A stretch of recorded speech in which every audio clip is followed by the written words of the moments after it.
ఇరాన్కు Donald Trump deadline fix చేశారు.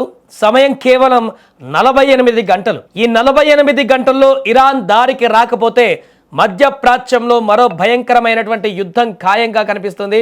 అగ్రరాజ్యం America అధ్యక్షుడు డొనాల్డ్ ట్రంప్ ఇచ్చినటువంటి ఈ అల్టిమేటంతో ఇప్పుడు ప్రపంచం మొత్తం కూడా ఉలిక్కి పడుతుంది. ఇంతకీ ట్రంప్ ఇరాన్కు ఎందుకు డెడ్ లైన్ పెట్టారు?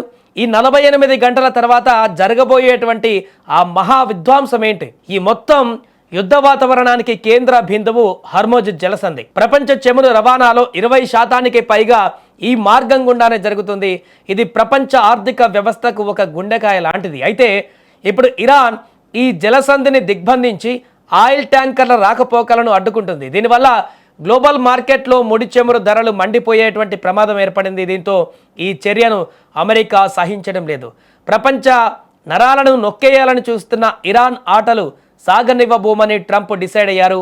అందుకే ఏకంగా వార్ డిక్లేర్ చేసే రేంజ్లో అల్టిమేటం జారీ చేశారు. తనదైనటువంటి శైలిలో డొనాల్డ్ ట్రంప్ తన ట్రూత్ సోషల్ ఖాతా వేదికగా ఇరాన్కు ఫైనల్ వార్నింగ్ ఇచ్చారు. 48 గంటలలో హర్మోజ్ జలసంధిని తెరవకపోతే తీవ్ర పరిణామాలు ఎదుర్కోవలసి వస్తుంది అని ఆయన స్పష్టం చేశారు. అయితే ఇక్కడ ట్రంప్ గురిపెట్టింది ఇరాన్ సైన్యం మీద కాదు, ఇరాన్ గుండెకాయ లాంటి విద్యుత్ కేంద్రాల మీద. అమెరికా మాట వినకపోతే ఇరాన్ పవర్ గ్రిడ్స్ను నాశనం చేస్తామని ట్రంప్ పరోక్షంగా హెచ్చరించారు.